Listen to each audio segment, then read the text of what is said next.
Let's get started. Howdy, welcome back to another fun-filled episode of the Unknown Secrets of Internet Marketing. As you can hear from my intro, I have too much data on the cloud and I need to offload some of it.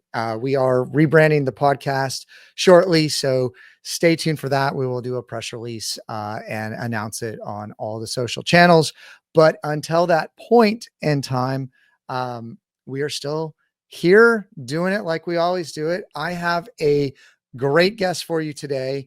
I think that sales and marketing is essentially becoming synonymous with each other. And I think sales departments and marketing departments need to break those silos and work closer together. I believe in it so much. I have another podcast called the Oil and Gas Sales and Marketing Podcast that I do with the founder of OGGN Oil and Gas Global Network. So for those of you that listen to me over there, that's all we talk about. And I want to bring some of that flavor to this podcast. And as we expand into digital marketing outside of SEO, which is absolutely changing like you wouldn't believe. And I have so many updates for you. I just got back from a conference up in New York. Super excited what's going on with information retrieval, with LLMs. So stay tuned for that. Please follow me on LinkedIn. If you're not, I'm going to start posting more. And I have Geoff with Rev Boost Recruitment on the line. You might know him from what he did formerly with closers.io. They probably reached out to you. And I want to go into sales teams, coaching, consulting as like a revenue line. There's a lot of great digital marketers and internal marketers that listen to this podcast. And I think that where we are in the world today is they need to become more. Okay. Like you cannot stay in your lane of SEO or social media. Like I just brought on 2 new people from big agencies. They were doing content. Okay. Fantastic content. Never touched the social media platforms, never talked to the clients, never looked at analytics. And I said, for me to be able to hire you, you're going to have to be able to learn these things. So you need to start getting these certifications right now, and you're going to have to grow because right now your skill sets is so narrow.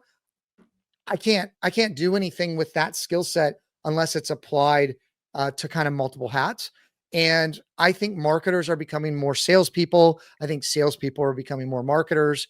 I even did, Geoff, I know I want to get you into this, but I just did a challenge on Facebook because someone was like, Facebook doesn't matter. Okay. And my personal account, I don't post very much. I'm going to post on LinkedIn in the next week or so. It'll probably be out before this podcast comes out. But I took an account that had 320 something views in 28 days to over 19,000 views. And I don't have a big following on social. I have nobody that is in my space, really. I mean, a handful of people.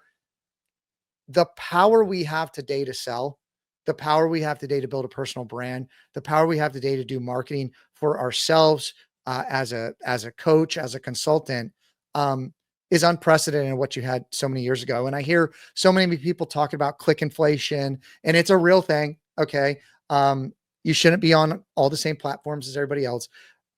You should spread it out. Like there's really kind of a fan out kind of mentality and building that brand across all different mediums to understand who you are.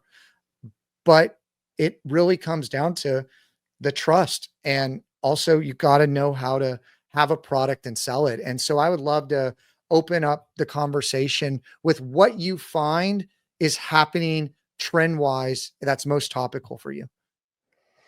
Wow. Where do you start? I know it's a lot. Yeah. Apologies. No, you're good. Trend-wise, I mean, I've got a few different schools of thought on this. Number one is I'm a firm believer in picking a platform, because it doesn't matter which platform you pick. Could be Facebook, Instagram, TikTok, YouTube, doesn't matter, but they all operate differently. And sure, if you've got a big brand name, you can post something on TikTok and it'll go viral. You can post it again on Instagram and it'll go viral. If you're a smaller creator, you can post something, and I've had this myself. You can post something on TikTok, go viral, hundreds of thousands of views, post exactly the same piece of content on Instagram, 200. So, Oh, yeah. so I would say for anybody looking to be able to utilize social media for business, pick a platform and learn it first. And there's nothing worse, and I know because I've done this myself. You're trying to do everything. You're trying to do long form, podcast, YouTube, chop it up, clips, reels, lives, stories, and it's just exhausting. So I would say to anybody that wants to utilize social media, just get really, really good at one platform, learn that, start garnering an audience. You'll learn elements from that, which you'll be able to take to another platform, but just posting the same thing on multiple platforms, they're so different. They operate so differently. So there's actually like matrices that Mhm. they're looking for in the type of content and what they're trying to do, like whether it's LinkedIn. So, you know, it might be hiring related, it might be success or promotion related. Yep. So yeah, there's different, and I've done that too. I've been doing this test, like I mentioned, Facebook and LinkedIn, and stuff that falls flat on this platform will do great on this. Yep. But if I can tweak the content, I can do that. And now you can start to leverage AI, and there's things that you can do to help give yourself, again, that leverage. But until you really understand the platform and how it works, and that's again what I recommend to people, post on it every day and look at the analytics for 30 days. That, like, there's nothing about actually doing it that can compare. Yep. I mean, theoretical, whatever, you know, until you do it and see how it responds for you. We say this with websites all the time. Hey, you got to come in a couple months. We need to see how your website performs versus everybody else, versus like the algorithms. And then we can tell you where we should go and what we need to do. And I think, Geoff, one of the things I think is important that I think you can speak to is you got to have an understanding of what your offer is and what your ask is and what you're moving somebody towards. Because if you're just posting all over the place on all kinds of topics, one, you're going to confuse the machine learning of the different platforms of like, who are you trying to speak to? Because it's trying to help give you what you want. And then you have to have a very concise message, because, well, the attention spans are TikTok, right? And so if you can't get your sales pitch together of what is your ask, and it could be just subscribe, right? Or just like our posts, like whatever, but you need to have a goal, and that goal needs to be part of a bigger strategy. And you need to understand what that looks like when you are doing it on all the platforms, right? But let's execute successfully on this one platform. And then you can actually start to even flow some of that traffic to the other platforms once you build that, well, audience. I think that a lot of people just want to sell stuff. And how social media works is you got to build a community. You got to build an audience. You got to have people care about what you're doing. And that's where that momentum comes in. Yep. 100%. Yeah. It's bizarre because I managed to build I don't know, whatever it is, 70,000 person following on TikTok. And I did exactly that. I thought, oh, great. Well, I can build an audience anywhere I want. You can't. It's not true. I've got 2,000 followers on LinkedIn. And it's so different. It's so different. So anybody that's trying to do that, I feel your pain. Me too. It's a real struggle. I can tell you, YouTube for me is the big focus, because we were audio only podcasts for 12 years. So going to video first has been a big switch, and we're working on that. So let's get into sales stuff. Like, what are the things? Let's just start off with the myths, or what you find when you come into companies to assess, like, what are the problems that they're having of why they reach out, and then what are the things that you found is the most quick fixes that is you're seeing a consistent theme in all businesses. Maybe we can just put that out there for the audience. For sure.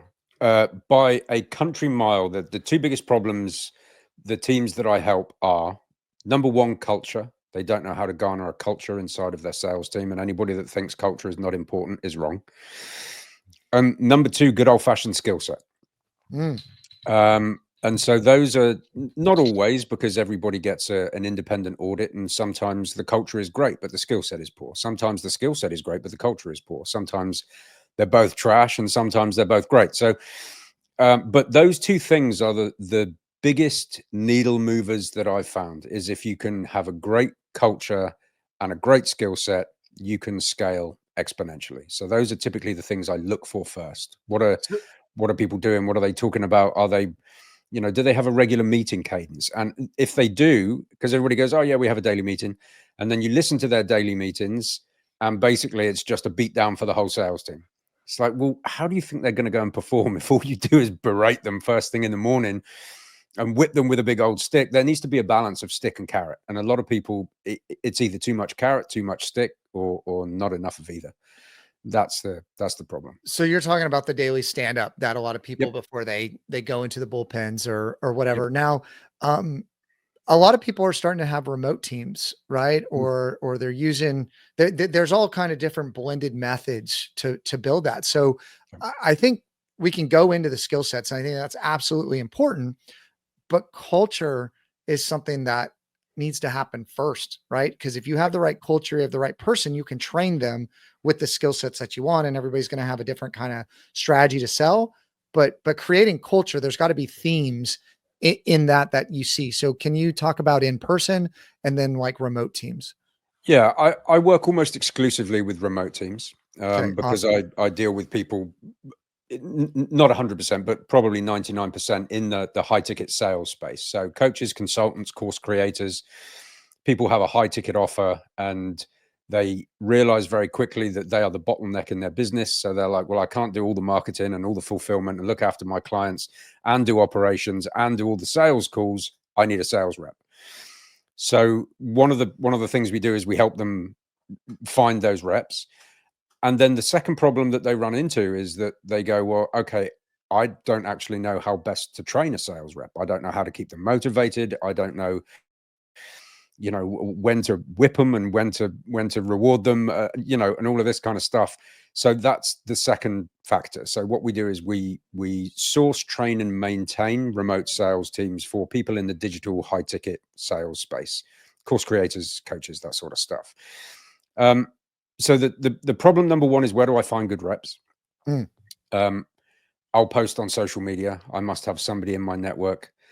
And the problem with doing that is that the best reps are not hanging around on social media waiting for an offer. They're already on an offer. So that's the first issue. The second issue is then they get a rep on board. They don't know how important a daily stand-up is. They don't know how to develop that culture. And that culture really stems from good old-fashioned strong leadership. And that doesn't mean that you've got to be a bulldog every day and issue beatdowns left and right, but it does mean that you need to be a strong leader. It does mean that they need to look at you as somebody that they would, for want of a better phrase, follow into battle. And I think that's where a lot of creatives and entrepreneurs, because a lot of entrepreneurs in my space are visionaries, they're great at what they do, they're good at running marketing campaigns and all this kind of stuff, but then when it comes to leadership, they find themselves out of their depth. And that's very often where we'll step in. We'll take over the leadership on a fractional basis. We'll help manage the team. We'll help train the team, and we'll certainly help supply good quality reps into that team as well. So the two biggest issues: number one, where do I find good people? Number two, how do I step into leadership and really be the leader that my team needs to perform at a high level? So when you're coming into the conversation with some of these brands or high ticket sales coaching consultancy groups, you know, I can understand the 0 to 1, right? I'm the operator and I need to add somebody. Yep. And how do I do that? And I certainly think that there's probably even like a course you could have, or you might have that offers that. But if someone already has a sales team, Mhm. that's really scary that like they have a sales team, they've hired up a couple people and it might not be working correctly. Mhm. Like, and they've added people. So now, I mean, every time you do a stand up, like it's everybody's hourly rate plus your own, like in that call. Right. And like, that Right. was the first thing that I noticed as our team started to grow when I had company wide meetings, and my accountant's like going, this is the cost of that meeting. And this is the cost if you talk for 10 minutes more, like, you know what I mean? And, Yep. I think that getting a handle on your numbers is super important. I think salespeople really appreciate numbers and comp plans. I Yep. feel like comp plan drives the right behavior. And to your point, uh, good sales reps, they're either in an opportunity or someone's trying to pull them away from opportunity, but they're not looking for an opportunity Mhm. ever, unless they're part of a program, I guess, that offers outsourced solutions Yep. of that selling. And um, I don't know, can you kind of speak to some examples, maybe some case studies, just anonymize the data of who it is, but like some businesses you looked at and Mhm. uh, like why they called you in, what you saw, and what were the kind of broad strokes of fixing their issues. Yeah, yeah, certainly. One particular company that I'm working with at the moment had a small sales team. So, a couple of setters, as we would call them, people that are outbound dialing leads that have come into the funnel but not booked an appointment. And then they had 3 closers. They still have 3 closers and 2 setters.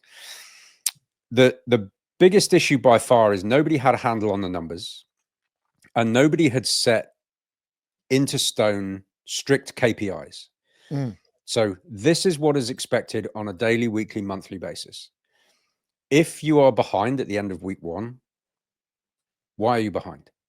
More mhm, importantly, what are you going to do to get in front? Right. And so they were like, well, we're just supplying them with leads. We're just booking the leads into the calendar. And that's great. But it, everybody needs structure, right? mm, Everybody, we crave structure. And you notice that when somebody doesn't have structure, they kind of go off the rails. They get lackadaisical. And I know this for myself. If I have a structured diary, if I have a structured calendar, I know mhm, what I'm doing hour to hour, day to day. I'm far more productive. If my calendar is open, I might end up scrolling something, or there might be something interesting on Netflix, and I become insanely unproductive. So just helping business owners understand how important structure is, how important KPIs are, and those KPI, when we were talking previously before we started recording, Matt, we were talking about MQLs and SQLs, all kinds mhm, of stuff like that. So important. But also the KPIs that you set your sales team to, the standard that you set for your sales team.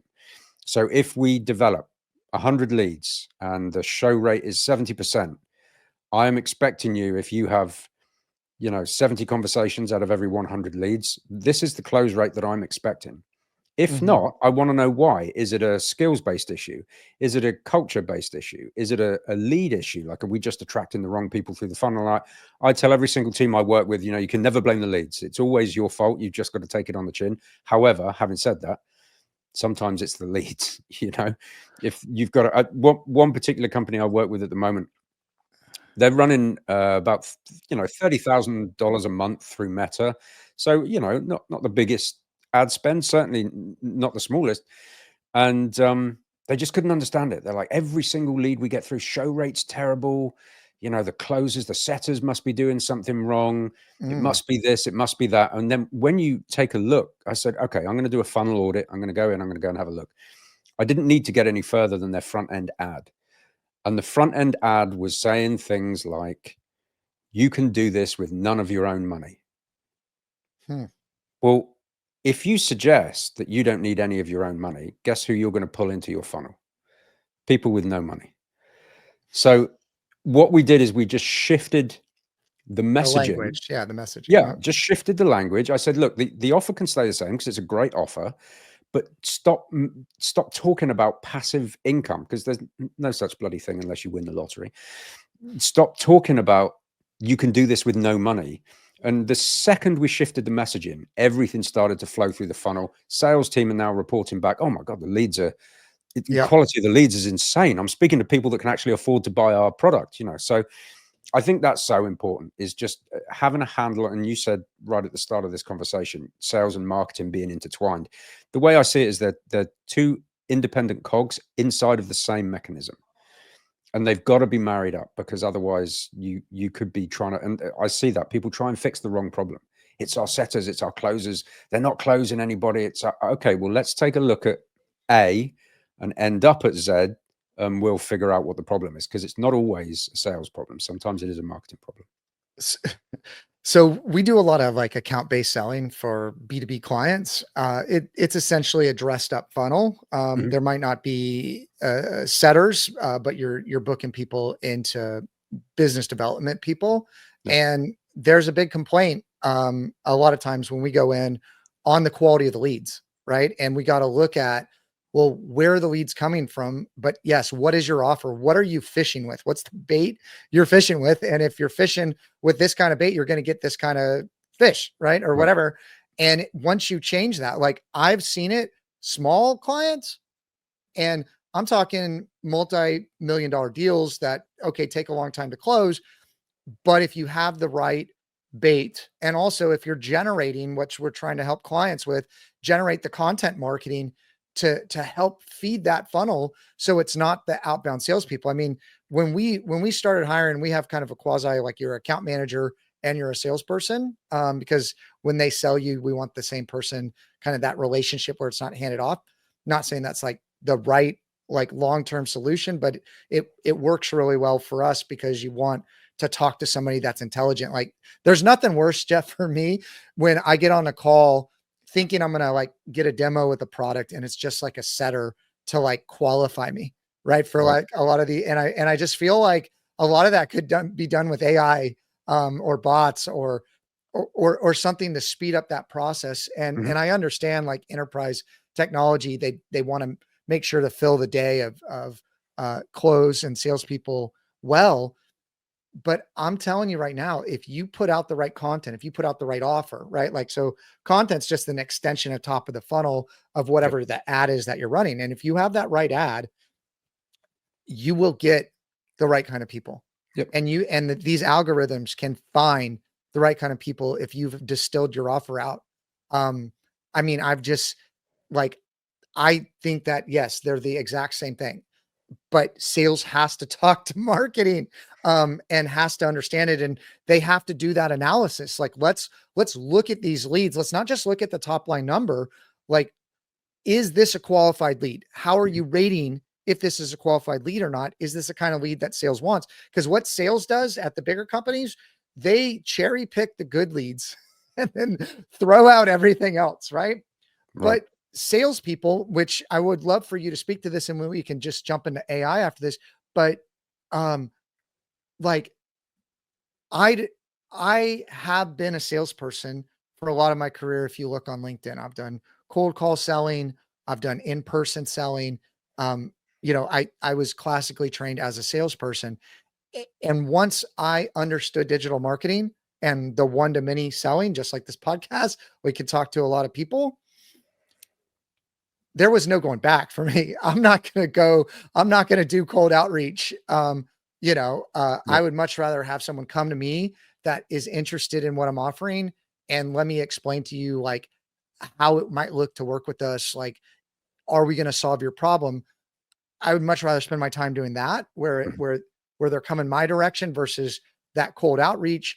But that works. It's a numbers game, right? But also the more like enriched data that you have to understand where those problems are, where those needs are, where you prep your, your call list, that's great. It sounds like you're doing a lot of let's run ads to a funnel. Let's get people interested in or get their email of some kind of lead magnet. And then we're going to follow up with those people that don't actually book a call and try to get them back into that funnel. Is that kind of the standardized like process you work with mostly? Yeah, for sure. Some of my clients have large organic followings, so they don't actually need to run any kind of paid media, which is great. It's 500,000 people, YouTube channels, really well optimized, great top of funnel, all that kind of stuff. Other people are running exclusively sort of Meta and YouTube ads. So obviously the lead quality is massively different, right? If there's an organic lead that's been watching your channel for a number of months and they get on a sales call, close rate is typically through the roof for those kind of leads, 50-60% and up. Cold, and there's a definite shift in the market recently, cold, much harder. Go back 5-6 years, you could run a Meta ad, get a cold lead through the funnel, they watch a 10-minute VSL, or maybe a 60-minute webinar. They book a sales call, and 60 minutes later, you're taking thousands of dollars off of them. That's getting harder to do. It's okay, and somebody said to me the other day, they said, oh yeah, well, Tony Robbins does that all the time. I'm like, yeah, dude, he's Tony Robbins. Like, he's got one of the most recognized brands in the world. He could run an ad of him sleeping and it would convert, But for the smaller people who are not as well known and stuff like that, then I'm definitely seeing a shift where I think we exist in a trust recession. Yes. And it's 100%. because people have been burnt. They've bought bad programs. They've ended up being scammed, whatever version of a scam. Some people actually have their money stolen. Other people just end up in a program and go, oh, this is trash. I've got no support. They're not actually teaching me to do what they say they can. And so we exist now where the marketplace lacks a ton of trust. So I'm finding what is working is people going back to things that worked previously, things like live webinar, yeah, podcast, stuff like that, things that will build a relationship with somebody because they require more nurturing. And the psychology is almost like they need to go from thinking that being able to get a result for themselves is possible, and they need to get to the point where they think it's probable. And it's getting harder and harder to do that with a 10-minute VSL and a 60-minute sales call. Well, like, again, the trust recession. I love that. I might have to borrow that. I mean, there's click inflation and there's a trust recession, and there's just stagflation happening everywhere. Right. And I think that people do business with people they know, like, and trust, and it's just getting so noisy, and people's attention spans are all over the place. I think that that's what some of that algorithm is meant to do. And then from TikTok and then Instagram and YouTube Shorts have adopted that. So there's just so much noise and there's so much stuff. Like, how do you cut through it? It's trust. It's like, people want to know you're the trusted advisor and that you're going to consistently be there, and they continue to see your message, and they build that trust over time, and they want to follow somebody that they believe can help them, right? Like, that has maybe done it before or has testimonials that they've helped other people, but it's not going to happen the first touch. Like, it's not going to, so you're running that ad. I mean, it's got to hit them like 11 times or more before they even get recognition of it. And then they haven't spent enough time with your content. The long form sales letters did that because you got to know them through that point, but they didn't have all that baggage. So I love the idea of webinars. That's something actually we're going to start doing here shortly, because I think that there's a lot of kind of longer form explanation that can't happen on shorts or social media, that if someone's truly interested, hey, like, this is going to take a minute to unpack.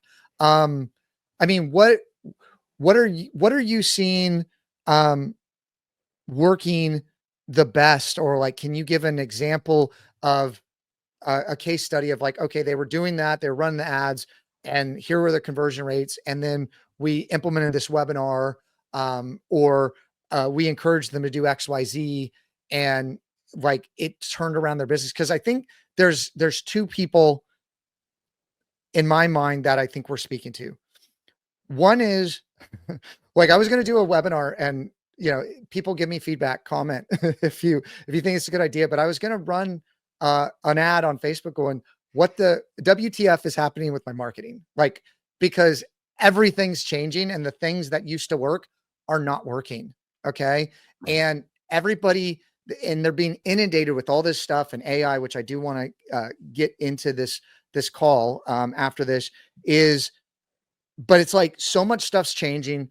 So many things are not working. I'm busy running my business. And then, not just click inflation, but like real inflation, like, things are getting more difficult, harder, and time is just being stretched. So they don't know what is going on. And then there's other people going, okay, like, I need to make a pivot. Whatever I'm doing right now is not what I want to be. There's going to be a lot of people, I think, with automation and everything else, starting to lose jobs. I was in Texas. It's a little bit different story because we have a president that's positive towards, energy, but in New York and also in California, the tone was very different of the level of the economy in the US. I don't know specifically UK, but I've read things online. It's kind of everywhere. There's Probably all true. yeah, right. Like, so I don't know, like, what do people do?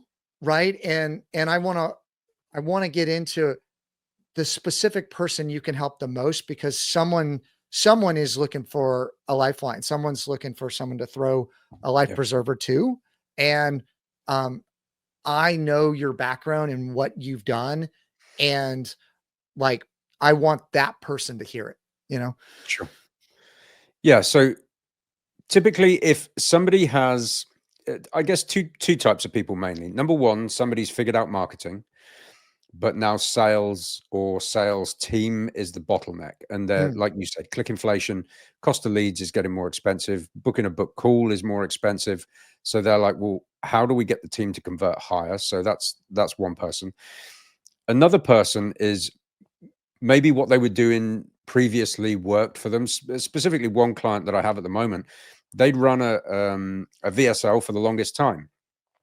Meta ad, VSL, application, call booking, setters reach out to the leads in the funnel. Simple, worked great. They were doing 500,000 a month. And all of a sudden, 500,000 a month went to 400K, went to 300K, went to 150K. oof. But now, obviously, operationally, they've still got all of the hard costs of a business that Yes. is at 500,000 a month. So they had to cut really, really hard and really fast. And with that particular client, I I had an inkling when I looked at their leads and I looked at their sales process and all the rest of it. I said, I think you're dealing with a trust recession based on bloat in your market. There's a lot of people talking about the same thing. There's a lot of people spouting, everybody's got a unique mechanism, and so the avatar is essentially sat there thinking, well, who the hell do I listen to? All the Yes. price points are roughly the same. Sounds like they all do the same sort of thing, one-to-one coaching and all the rest of it.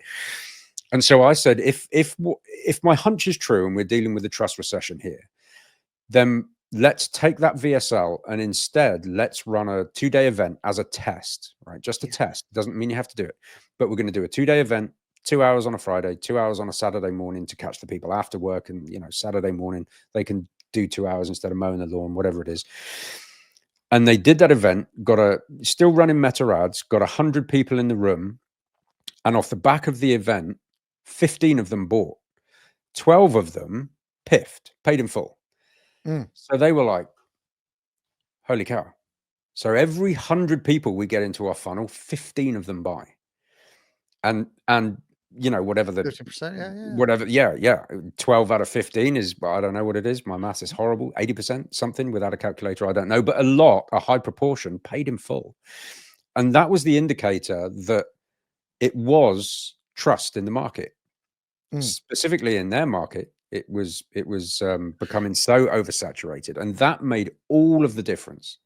So Well, they went from 10-minute VSL to live 2-day event. We've now just implemented that they run a live webinar every single week on a Monday, mhm. and they're back up to 500,000 again, and we're scaling up from there. So just a interesting piece of data to bring into this that I've seen personally. Okay. I don't think people see this when they run ads, right? Because you're just forcing, like, if you're running meta ads, it is shown in that the ads cost more over time. Does that Mhm. make sense? But you're throwing so much money at these ads, you're just forcing it to be shown to people. Meta is trying to tell you, hey, these ads aren't working as well. This messaging is not working as well. And Yeah. so we're going to charge you more. We're going to show it to less people. Right now, if you do that organically, if you post a commercially based creative, whatever you're putting together, you'll see it in the engagement. Mhm. You'll see it in how many people it gets showed to if you're looking at the dashboard in like creator view. Okay. Yeah. And always just how it works is commercial posts don't typically do as well. Now I've found a way, like, because I've been playing with it, to incorporate it in where I don't know if it gets categorized differently by the algorithm. So it shows it to more people. Because even high engagement posts, if they're commercial intents there, the algorithm doesn't like to show it. So Yeah. I think that there's a way of how it's categorized to find a better post. But if you find a post that has done good organically, then put the money behind that. Yep. Okay. That's one piece that I would like to bring into that I've seen. And then the other piece is, this has been for years. Okay. And I just don't think people have noticed it, but now people are starting to have to pay a lot more attention because you can't just force things through anymore. Um, on Meta, for example, people never want to share a sales related post, but they will share an event related post Right. all day long. They Yep. will engage with it. They will like it. And so I think that that feeds into even kind of a broader expectation of what works has always worked. It's just more important to work better now because you need those higher conversion rates. Yep. All right. So I want to transition into what are you seeing people leverage with AI? Where do you think it's going? Just what are your overall views on AI in general in the sales process? Because I've seen just some insane stuff that Yep. the future of agents is going to be incredible. It is. I agree. So there's a couple of different areas where I utilize AI. One area is because I work with multiple teams. One of the most important things as a manager or a fractional sales manager to do is to do call reviews, right? You've got to Mm, understand what people are saying, where are they struggling, how good are the leads, how is the pitch landing, like all of this kind of stuff. Very, very hard to do. So I trained a GPT that I can essentially take the transcript from I'm doing every that. single sales call and I can Yeah. feed it into a GPT, and the Yes. GPT will analyze it as me and give me a blow by blow. This is what needs improvement. This is what was good. This is how the pitch landed. It will analyze how the prospect felt. It's not 100% accurate, The but what it sentiment. means is Yeah. that, yeah, I can feed all of this data into the GPT. It will spit out all the data, and then I can just put it in a graph and I can say, okay, our biggest bottleneck at the moment is the pitch. The pitch is not landing. People are they're humming and hawing at the end, and you know, when they're asked a kind of temp check question, how does that sound? You know, kind of 1 to 10 scale, 1 horrible, 10 great. They're like, yeah, sounds okay. I guess I'd give it like a 6 or a 7. Okay, we need to revise the pitch like yesterday. Do you know what I mean? So that's one way we use AI. The other way we use AI is I have a data scraper for specifically for people that need help with marketing. I have a data scraper. It's got about 200 million data points from Google, Okay. and it is specifically looking for people that type in certain search phrases. And then we pull all of that data and we then upload it into our clients' meta ads. As Yeah. an example, this is you know, not in my niche, but if I owned a watch store and I sold Rolexes, we can pull all of the data points from Google for people that have searched for, you know, day date, day just for sale, Rolex for sale, buy a Rolex, all of these things. And then we can upload that into the Meta dashboard. So now the ads are only going to be displayed to people that have used those search terms inside of the last 7 days. Are those on site or are you scraping IP addresses? Like, I mean, I know that in the UK, there's a lot more rules around like cookieless targeting and Correct. pixeling. Um, how are you getting that data? Are you buying that from PVV lists or like how are you acquiring that data on the front end, Apollo or something like Yeah, that? we've got two ways. Number one is a data aggregator, and the other is IPs.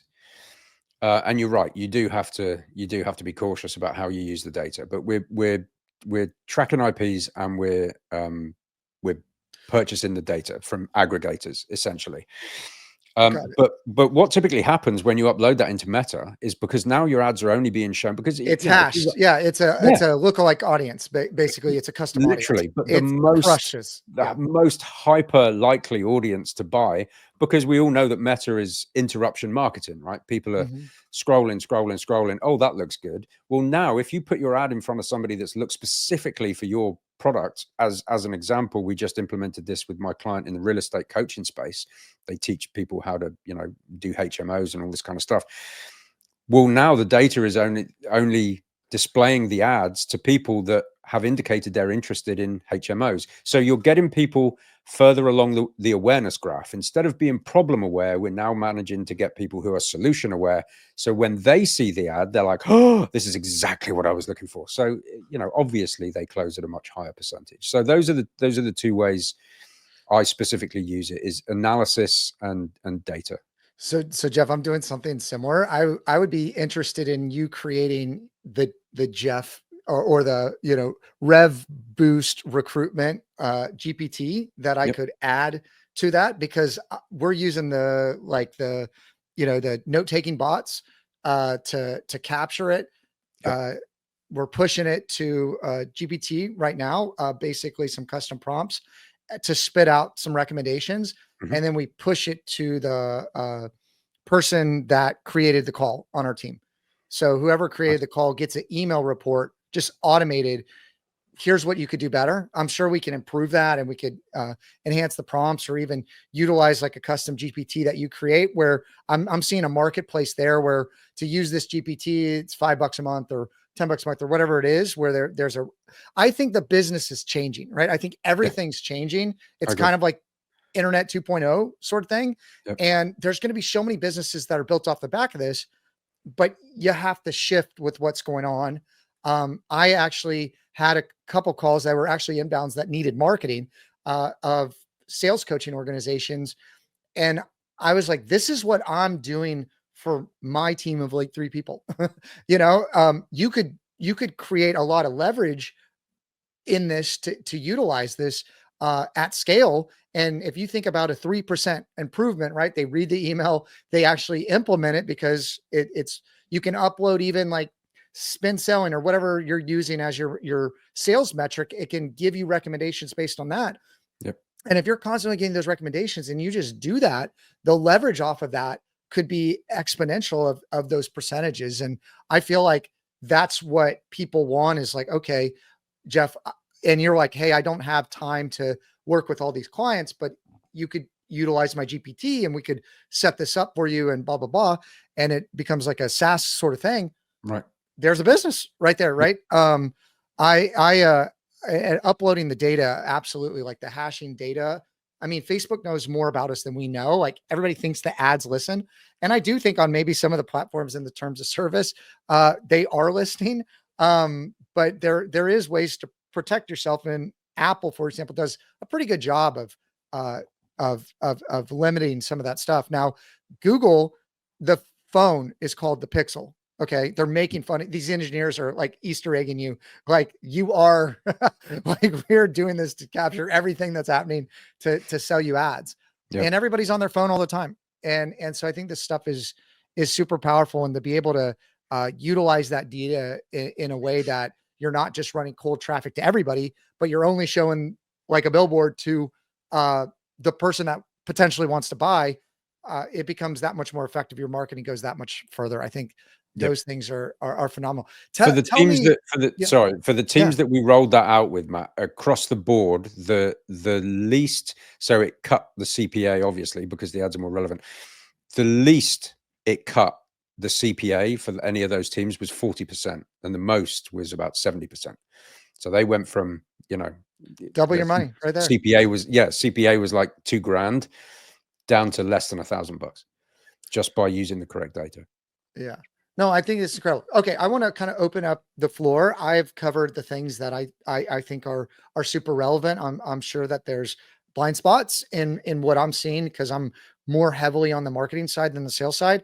What are things that we didn't talk about in this conversation that you think would be relevant to just kind of add in there as we're kind of starting to wind down? I think there's a big shift in the way we sell, specifically coaches, consultants, course creators. And it used to be quite an aggressive selling style. And I don't think that's going to cut it much longer. In fact, I know, because I look at the data every day, it's not cutting it now. People, you said it perfectly. You said people want to know, like, and trust. And I agree with that. And I think the most important element of those three is trust. If somebody trusts that you can get them the result, they don't necessarily have to know you particularly well. Sometimes they don't even have to like you, but if they trust that you can get them the result, they'll be like, okay, I'm on board. And I think the way that people sell in the kind of 2020 style is no longer working anywhere near as well as it did. And people have to understand how important building trust is. And the question then becomes, well, how do I build trust on a sales call? And it's everything to do with that communication with that person. And it's almost like going back to having a good old-fashioned human interaction. Stop looking at it as a quote unquote sales call. Have a conversation with that person. Do you need to follow a framework? Yeah, sure. But make it a conversation. Make sure you connect with the person. Make sure you're relatable to them. Don't make them feel like they're trapped in a sales conversation. And I think the quicker people can pivot back to, I suppose the easiest way to explain it would be a consultative type of Yeah. sale, Yeah. a consultative. I think the faster they can make that adjustment away from this, kind of broy, hard closer, and I don't mind anybody being aggressive in sales. I've been in sales for nearly 20 years. I don't mind aggression, but the aggression needs to be interpreted as aggressively going after the deal rather than overtly being outwardly aggressive, because that is not cutting it any longer. So when I ask my team to get reviews, right? And I say, you can only ask for a review that you've earned, Right. right? And I think that goes the same thing with the selling. You got to know what you're talking about, and you got to know what that ask is. And if you don't feel like you've earned it, you shouldn't do it. Mhm. And I like that. I think that that's a good takeaway. I've always said no, like, and trust, because um, I've always kind of approached it from the consultative. Like, I want to work, if I'm going to work with you, I want to like, this has got to be a good experience for both of us, sort of Right. thing. Yep. Um, but there are definitely a different kind of people out there. And depending on what you're selling, I feel like, have you seen a difference? I feel like the real funnily looking stuff online, right? Like with all the like different like emojis, check marks, like I feel like people just see that and then they immediately like put up a wall, and like they've just had it, they bought it before it didn't work or whatever, and there's all this baggage, and as soon as they see some of that stuff, they just immediately put up a wall. And so the thing that I have to continue to remind myself is there's somebody on the end of this conversation. Like, it's easier to talk to you, but if you're doing like a video where you're just talking to the mic, you got to imagine a person being there. And Yep. the more you can connect with somebody, uh, the the more the the message is going to be communicated. Because if that message doesn't get communicated, or you're just broadcasting, right? And I feel like there's a lot of people that are just, I'm going to be louder and I'm just going to broadcast more. I don't know. I haven't seen that work as well organically on social media. And um, I think that it's just, that's how people are handling the noisiness of the market. I'm just going to be louder. And I'm Which just just like, fills it with more noise. yeah, Yep. yeah. Yeah, I think it comes back down to understanding your avatar. Like you said, the emoji check mark, fast-paced stuff. Well, that's great if you want to attract probably an 18 to 23-year-old. But if your avatar is not 18 to 23, that's probably not going to cut it. You probably want to do something a little more reserved, and Mhm. certainly with a couple of companies that I work with, they've had that style of marketing. They've run ads like that. They've, seen the cost per click go up, the cost CPA go through the roof. And I've said, look, refilm that ad, but just do it selfie style. Just do it walking along by the beach, through the park, whatever it is, and just use the same script, but just riff to camera. Immediate lift in results. Immediate. Mm. And I think people are getting back to just wanting something that is real and a bit more natural and a bit more believable, rather than flashing lights, neon signs, and emoji check marks. I love it. Um, okay. How do people get in touch with you? Um, give your pitch. I think people know you know what you're talking about. And you've helped a lot of great people and companies. And so I just want people, if they need your services, to know who they are and how to get in touch with you. Sure. Easiest way is probably LinkedIn. So that's at Geoff Ketterer, GeoffKetterer. Although that's not where my biggest audience is, that's probably the platform I favor. And they can reach out to me there for sure. I've also got something that for anybody that wants it, the Elite Sales Team OS Blueprint. So anybody that's currently running a sales team, I did a masterclass Mm. and just laid bare some of the things that I see improve sales teams. So if anybody wants that masterclass, they can just contact me on LinkedIn. Just shoot me the message Team 25, and I'll send that across. But yeah, probably LinkedIn at Geoff Ketterer is the easiest way to get Do hold of me. you have the automation set up on TikTok or whatever, wherever you said you're big, that if they put Team 25, it just automatically sends it to them? Do you know what? Or are So you manually doing it? I'm just curious. I do have a many chat set up, Uh-huh. but I do not have it set up on For that LinkedIn. one. And the reason for that is because, you know, I appreciate what you're doing. And I know, you know, building what you've built here, Matt, is not an easy task. So I also want to encourage everybody to go, and anybody that's listening, go and give if you've listened this far, go and give Matt a 5-star review, because what you're doing is great and you're helping a lot of people, and it's not easy to do. So I appreciate you for that. But I do not have automation set up on LinkedIn. That is manual, and that's because those are the kind of people that I want to connect with a little bit more closely, and I don't just want them going through a many chat funnel. So yeah. And LinkedIn has some rules around some of that. So you got to be careful of Correct. what automations, and you don't want to get banned. Correct. So Yeah. but yeah, I would love to get that file. What is it? Team, say it again. Team Elite Team OS Blueprint. So if you just send Elite. me the word Team 25 on LinkedIn, I'll send it over to Okay. you. All right, everybody, go get that. I think it's a great resource. Okay, Geoff, thanks so much for coming on. Hopefully everybody found this conversation helpful. I love having real conversations with people and not having people come on just pitch their services, because, well, we're in a trust recession. So thank you for your time, Geoff, and sharing your wisdom. Yes, if you like this, if you need some help, if you want to leverage the most powerful, largest tool on the planet, the internet, and everything that's happening with these search algorithms on all social media channels, reach out to EWR for more revenue in your business. My name is Matt Bertram. Bye-bye for now.